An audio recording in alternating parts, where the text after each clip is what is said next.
Hello and welcome to the YouTube channel support for education. और इस video में हम करेंगे पंजाबी कक्षा 10वीं वनगी पुस्तक में से एकांगी जिसका नाम है दूजा विआह, जिसके लेखक हैं संत सिंह सेखों। आओ शुरू करते हैं। तो सबसे पहले हम बात करेंगे इस एकांगी के पात्रों की। इस एकांगी में 3 महत्वपूर्ण पात्र हैं। कौन कौन?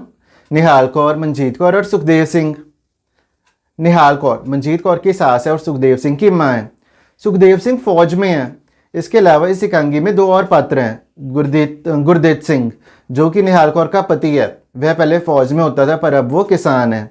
इसके अलावा एक पात्र है सुखदेव कौर जो कि निहाल कौर की धी है, निहाल कौर की बेटी है और जगीरदारा दे घर बलवंत सिंह नाल ब्याही हुई है, जिसका अर्थ है कि उसकी बलवंत सिंह के साथ शादी हुई है।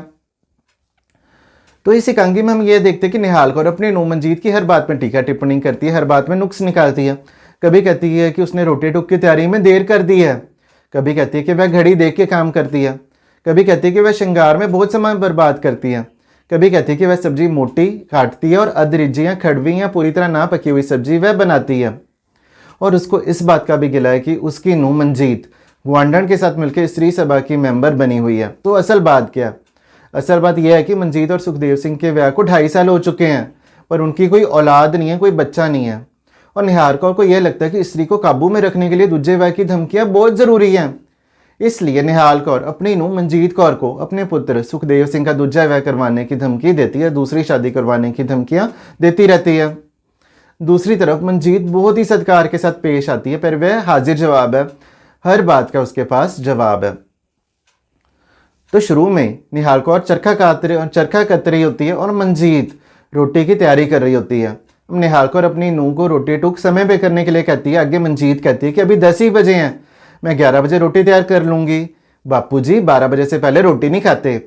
फिर निहाल कौर कहती है कि उसके पुत्र को मंजीत ने अपने बस में कर लिया है और इतना सिर चढ़ गई है कि काम भी घड़ी देख के करती है।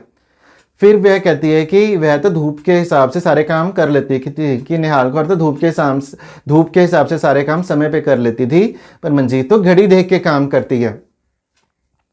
फिर निहाल कौर मंजीत को कहती है कि उसने सब्जी बहुत ही मोटी काटी है।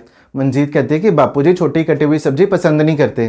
फिर निहाल कौर कहती है कि जब हमारी सब्जी में से कोई नुक्स रह जाता था, कोई गलती रह जाती थी, कोई कमी रह जाती थी तो बापूजी थाल मत्थे मारते थे, पर आजकल की नूहें तो सौरों को भी डरा देती हैं। फिर मंजीत कहती है कि बापूजी ज़्यादा रिझी हुई सब्जी पसंद नहीं करते, कड़वी खा के खुश हैं। कड़वी का अर्थ है कट रिझी हुई, ज़्यादा ना पकी हुई। फिर निहाल कौर मंजीत को कहती है कि अभी तेरा हार श्रृंगार पूरा नहीं हुआ और मैंने 3 गलोटे ला लिए हैं, क्योंकि वह चरखा कतरी होती है तो वह 3 गलोटे ला लेती है। अब निहाल कौर को पसंद नहीं कि मंजीत ग्वांडन के साथ मिलकर स्त्री सभा की मेंबर बनी हुई है और निहाल कौर मंजीत को कहती है कि तेरे को पुट्ठियाँ मता कि गलत सलाहें पुट्ठियाँ सलाहें देने वाली ग्वांडन ही है। फिर निहाल कौर कहती है कि तुमने स्त्री सभा खस्मों को वश में करने के लिए बनाई है। खस्म का अर्थ होता है पति, कि तुमने पतियों को अपने बस में करने के लिए स्त्री सभा बनाई है।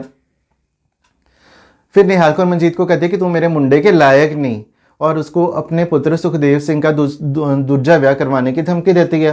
फिर मंजीत कहती है कि तभी आप मेरी सब्जी में से नुक्स निकालते हो। फिर मंजीत कहती है कि अगर आपने दूजा विवाह करवाना है अपने पुत्र का, कि अगर आपने दूसरी शादी करवानी है तो करवा दो, रोज़ का क्लेश भी मुकूगा, कि रोज़ का क्लेश खत्म होगा और मैं सभा का काम करने के लिए और भी वेली हो जाऊंगी। फिर निहाल कौर कहती है कि ग्वांडन का घर वाला तो धक्के खाता है, तुम मेरे मुंडे की, तुम मेरे पुत्र की नौकरी ना तुड़वा देना। फिर मंजीत कहती है कि जो आप दूसरी नूंह है वह किसी थानेदार की थी लेके आओ, कि दूसरी बहू किसी थानेदार की बेटी लेकर आना जो नौकरी ना टूटने दे। फिर निहाल कौर कहती है कि थानेदार की बेटियों का घाटा नहीं है मेरे लड़के को। तो घर अब क्या कि घर किसी प्रोणे या मेहमान ने आना है। तो मंजीत अपनी सास निहाल कौर को कभी कहती है कि मेरे भाई ने आना है और कभी कहती है कि स्त्री सभा की सकत्तर सुखराज ने आना है। तो वह आटा वध गूंथती है क्योंकि रोटी ज़्यादा बनेगी और वह अपनी सास से कोई मीठी चीज़ बनाने की आज्ञा परमिशन में मांगती है।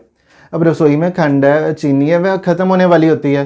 तो मंजीत निहाल कौर को कहती है कि बापूजी से और मंगवा लेना। तो निहाल कौर मंजीत को कहती है कि मुक्कू नीता होर की हो जो कुड़के कर खुआएंगी सभा वालियां नो। कुड़के का अर्थ है कड़ा, कि जब तू स्त्री सभा वालियों को कड़ा बना के खुआएंगी तो सामान तो ख़त्म ही होगा और क्या होगा। तो ये कहती है निहाल कौर। तो अब जो समय चल रहा है वह 25 तारीख की, आज 25 तारीख चल रही है। अब निहाल कौर को यह लगता है कि जो उसका पुत्र सुखदेव सिंह है वह फौज से छुट्टी लेकर घर 27 तारीख को आएगा। तो अब क्या होता है, थोड़ी देर बाद टांगे की आवाज़ आती है और सुखदेव सिंह आ जाता है। अब निहाल कौर बहुत ही हैरान होती है और वह अपने पुत्र को कहती है कि तूने तो 27 तारीख को आना था। तो पुत्र सुखदेव सिंह पूछता है कि आपको किसने कहा। तो निहाल कौर कहती है कि मुझे मंजीत ने कहा। तो सुखदेव कहता कि मैंने तो बापूजी को चिट्ठी में लिखा था कि मैं 25 तारीख को आ रहा हूँ। तो मंजीत कहती है कि मैंने तो 25 तारीख ही कहा था, पर माँ जी 2 दिन बाद 27 तारीख कहने लग गए, तो मैंने सोचा कि उनको भुलेखे में ही रहने दें। तो वो कहती है कि अच्छा हुआ ना माँ जी की 2 दिन पहले ही आ गए, सुखदेव जी की 2 दिन पहले ही आ गए सुखदेव जी, ये बहुत ही अच्छा हुआ ना। तो अब क्या कि मंजीत ने अपने पति का नाम ले लिया और निहाल कौर को आ गया गुस्सा। तो उसने कहा कि तूने अपने पति का नाम कब से लेना शुरू कर दिया। तो मंजीत बताती है कि जब मैं पिछली बार छावनी क्या होता है, एरिया ऑफ सोल्जर्स, फौज के साथ संबंधित इलाका जहाँ फौजी रहते हैं, जैसे कि जलंधर कैंट, जलंधर छावनी, अंबाला कैंट, अंबाला छावनी। तो मंजीत कहती है कि जब मैं पिछली बार छावनी रहने गई थी तो सुखदेव सिंह ने आप ही नाम ला लिया। भी सुखदेव सिंह ने कहा कि मेरा नाम ले लिया करो। तो सुखदेव सिंह कहता है कि घर की तीवी सरदार जी कहती मुझे अच्छी नहीं लगती। तो वह कहते हैं कि अगर वह मुझे सरदार जी कहे तो क्या मैं उसको सरदारनी जी कहूँ। फिर सुखदेव सिंह कहता है कि जब मेरा दोस्त सोहन सिंह अपनी पत्नी को सरदारनी जी कहता है तो मुझे बहुत ही हंसी आती है। तो बाद में सुखदेव सिंह कहता है अपनी माँ को जब कोई मुंडा कुड़ी हुए, जब कोई बच्चा हुआ तो उसका प्यो कह के बुला लिया करेगी। अब निहाल कौर कहती है कि 2.5 साल हो गए मुंडा कुड़ी होने नो।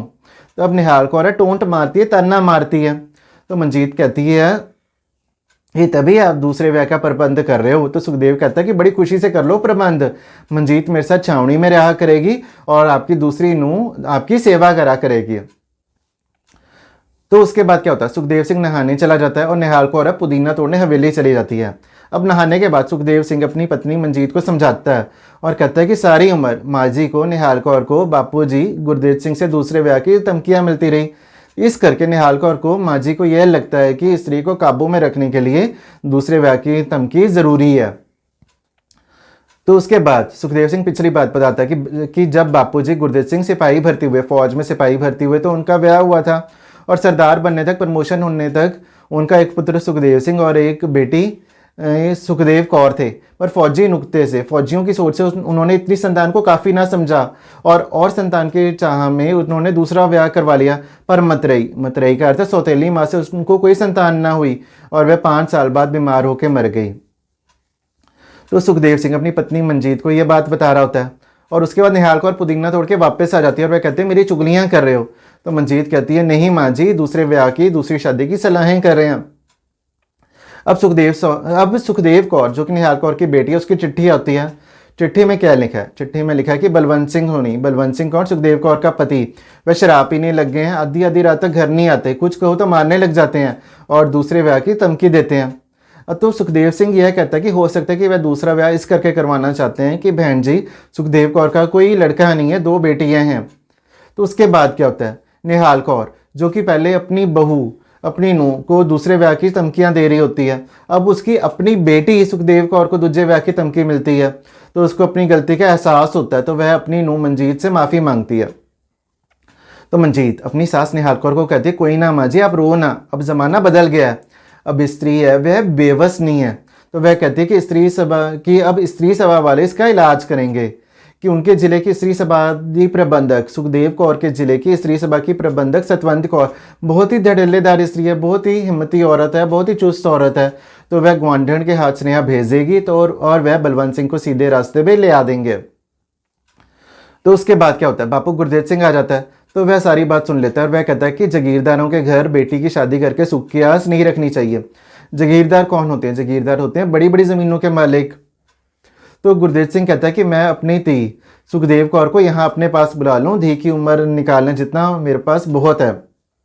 एक गुरु ने मुझे बतेरा दिया हुआ है कि मैं धी को अपने पास रख सकता हूँ। तो उसके बाद सुखदेव सिंह कहता है कि वह, जिसका अर्थ है बलवंत सिंह, शादी करा लेगा दूसरी, क्या हम मर गए हैं, मुजारों से भी बुरे हैं हम। तो मुजारे कौन होते हैं, मुजारे होते हैं जागीरदारों की ज़मीन में खेती करने वाले या खेत मजदूर। फिर मंजीत कहती है कि बलवंत सिंह होरा ने तो मुजारों से भी दुश्मनी की हुई है। फिर गुरदेव सिंह कहता है कि जागीरदारों के साथ संबंध रखने वाला, रिश्ता करने वाला अहमक या मूर्ख होता है। तो उसके बाद क्या होता है, उसके बाद सुखदेव कौर अपनी दोनों बेटियों के साथ आ जाती है। एक बेटी है 5 साल की और दूसरी बेटी है 3 साल की और बड़ी बेटी का नाम है गुग्गी। अब सुखदेव कौर को चिट्ठी के बारे में पता लगता है तो वह कहती है कि इसमें फिक्र करने वाली कौन सी बात है, शराब और कलेश कोई नई बात तो है ही नहीं, और दूसरे ब्याह की, दूसरी शादी की अभी तो कोई बात नहीं है, और हो भी जाए तो मुझे कोई चार्ज नहीं है। तो वह चिट्ठी देखती है, चिट्ठी में जो दस्तखत है, सिग्नेचर है, वह दिखाती है। अब जो चिट्ठी है वह उसने वो कहती है कि मैंने तो लिखी नहीं। अब चिट्ठी सुखदेव कौर ने लिखी नहीं, तो ये चिट्ठी किसने लिखी है? यह चिट्ठी लिखी है बलवंत सिंह ने। तो बलवंत सिंह ने ये चिट्ठी क्यों लिखी है? तो उसने यह चिट्ठी मजाक में मखौल में लिखी है। तो सुखदेव सिंह कहता है चंगा मौजू बनाता साडा, भी हमारे साथ अच्छा मजाक कर लिया बलवंत सिंह ने। तो हमारा तो मौजू बन गया पर माझी का मौजू नहीं बना, उन्हें तो शिक्षा मिल गई। तो निहाल कौर कहती है मिल गई वे पुत मैनू शिक्षा, कि मुझे तो शिक्षा मिल गई। तो विद्यार्थियों, इस एकांगी में निहाल कौर और हमें क्या शिक्षा मिलती है? इस एकांगी से हमें यह शिक्षा मिलती है कि हमें सहनशीलता, प्यार और सियाणप के साथ काम लेना चाहिए और हमें अगावध विचारों को अपनाना चाहिए। और सबसे ज़रूरी बात कि हमें नूहों, बहुओं और बेटियों में फ़र्क नहीं करना चाहिए।